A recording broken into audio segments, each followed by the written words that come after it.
Wow, the one world government is happening faster than anyone could have ever imagined.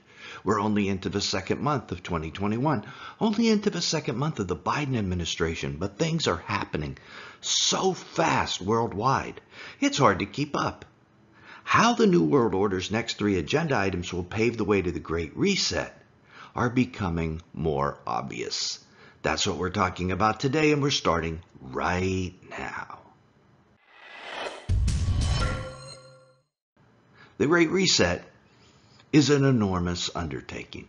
The New World Order of global billionaires plans to steal the assets of everyone in the world and turn them into slaves of a totalitarian government. Certainly not something the common people owning guns and independent mindsets would easily allow.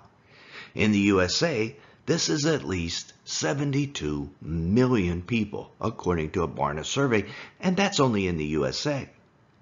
So if they're going to pull this off, the New World Order had to plan out and orchestrate events to make people think the Great Reset is in their best interest. How would you do that? By making the common citizens fear for their lives, for one, and to fear that there was no other way out of this than the Great Reset. And in addition, they would need to limit the ability of people to organize and communicate, so they would just go along with it.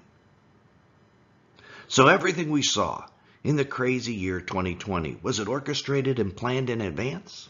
The pandemic, the shutdown, the riots, the election, the controversy over the election, and the attack on the Capitol. Were these things planned to achieve these goals we just talked about of causing people to fear for their lives and then to limit people's ability to rebel against a reset by limiting organization and communication? Their strategy seems to be to create a crisis and then to create a law reacting to the crisis, a law that accommodates their main goals, get people to fear for their lives, and then divide and silence them. In this video, by another channel known as The Lamp, we saw how this other channel believes the health crisis of 2020 was designed, engineered, and implemented. Click right here to watch if you wish, and you will be amazed if you haven't already seen this video. Then, as America was locked down, as small businesses began to fail, other events began to happen. Riots from the far left, a contentious election, and a contentious fight over the vote count. What was the impact of these events on Americans? They caused the common people to be divided in a way that the nation hadn't seen since the Civil War. Why was that important to the New World Order? Well, if America was united, they would never accept the tyranny that is likely coming. But if the New World Order can blame the problems on one side or the other, they can get the citizens to fight against each other and not against the tyranny. The New World Order can play the blame game. And that is exactly what you see happening right now with things being blamed on white supremacy. Let me say that again because it is very important. If the New World Order can divide a nation and then blame problems on one side, it can get the two sides to fight against each other and not against them. This is super important to understand. What we're seeing isn't liberals versus conservatives. What we're seeing is an orchestrated plan to cause those groups to hate and fight against each other. This brings us to that contested election. We don't take a position on the vote count issue, but we do take a position on how it was handled. You and I have never seen the evidence. No, not once. It was hinted at by the conservative candidate with lots of accusations. It was denied by the media and the Liberal Party, but not once was it proven or disproven. It was only ever talked about. Did you notice that the evidence was never allowed to be presented in court? Multiple times lawsuits were entered, but not one was permitted to go forward. Not one. So you and I have never seen the evidence. Never. If this issue was argued in the Supreme Court as it should have been, there would have been a decision. The arguments would cease. We would find out that either one side cheated or it didn't, and we would know for sure. But as it is, we don't know. There is a lot of uncertainty. 30 to 40% of Americans feel something unfair happened. Now, please don't tell us you do know, because you do not. The evidence has never been produced in a court of law. And this frustration of not knowing has left those favoring the conservative candidate feeling cheated. And it leaves those favoring the liberal candidate feeling like the other side is making things up. And I personally think the whole thing may have been a setup. It may have been intentional. Immediately after the election, I wondered why the vote count issue seemed so suspicious. If this was real, if somebody had actually stolen the election, wouldn't it have been hidden a whole lot better? I mean, if you were going to cheat, wouldn't you figure out a way to hide it? At the time, I wondered why. Why in the world would someone create a controversy like that? Then, after the riot at the Capitol, I understood why.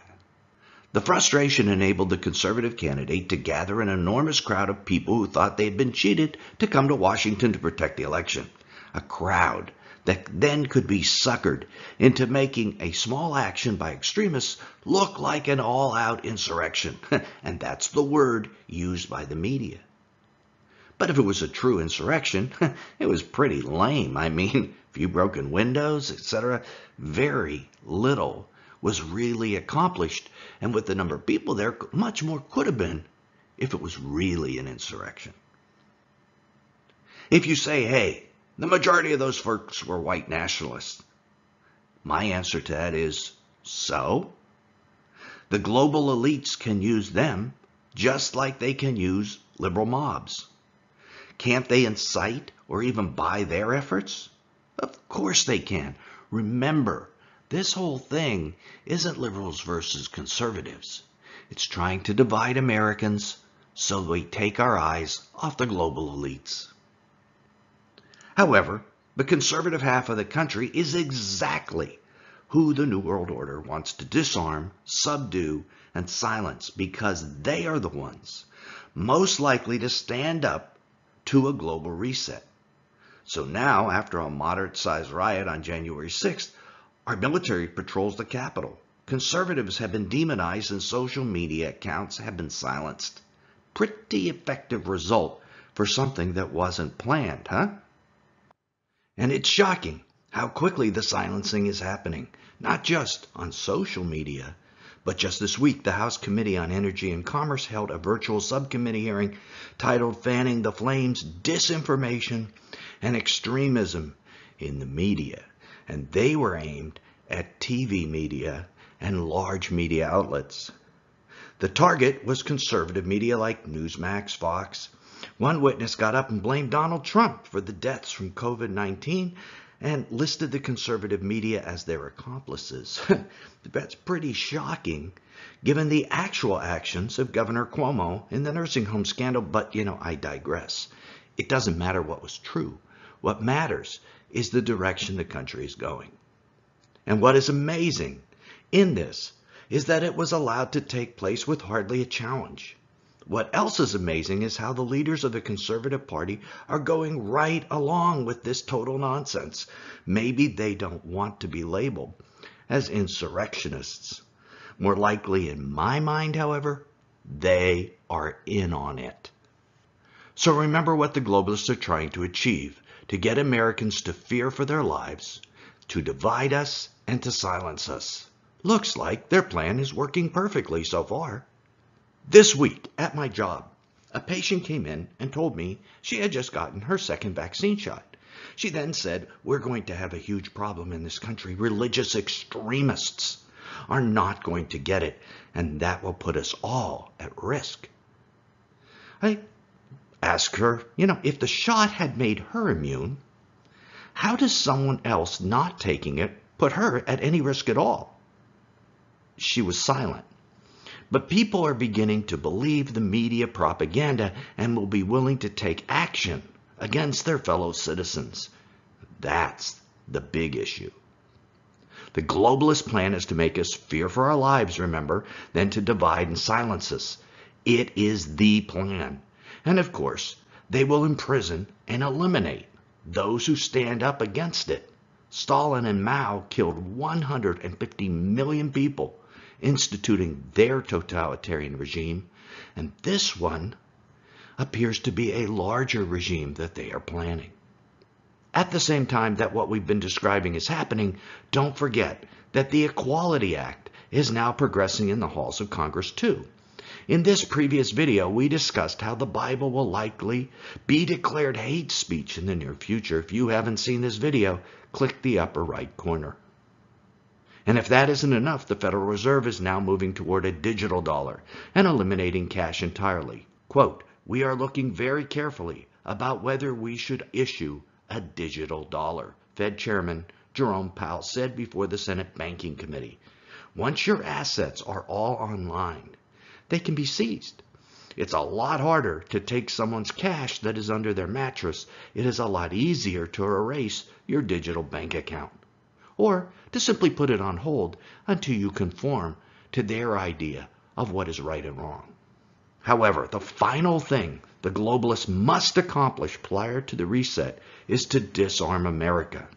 Remember, as we said at the beginning, there are at least 72 million gun holders in the USA, many of whom would not go quietly into the night should a reset happen. So I anticipate another staged event like the January 6th riot, except something much bigger that will make Americans agree to voluntarily lay down their weapons. Now, our ministry isn't sure how they're going to carry that out. But watch for something like that this year. When you see it, you know that we are getting very close to the reset. So everything that we've talked about happened in 1 month. All in 1 month. Let that sink in. The prize of assuming control of the whole world is much too big to take lightly, and that's why it appears this carefully planned attack is taking place at the hands of the globalists. And it's why it's accelerating right now. They plan to accomplish it this year. What should a Christian do? Well, obviously, as individuals, we won't stop this by physical means. And if it is God's will that this happens, if it's part of his end-time plan, we won't stop it by prayer either. If God wants it to happen, it will. Although I strongly suggest that we try as much as we can. So there's the first thing to do, pray without ceasing, because we don't know if this is God's will. Second, I think you can see that if this is a true reflection of reality, then Democrats and Republicans are probably both part of the same scheme.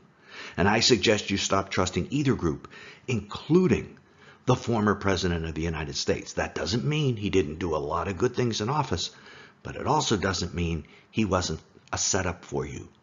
Someone that you thought you could trust and then end up being trapped into something way beyond what you imagined. We shouldn't trust any of the politicians. Our citizenship is in heaven. Trust God alone, or you will be terribly disillusioned and betrayed, I'm afraid. Third, if this great reset is going down, we're all going to lose everything.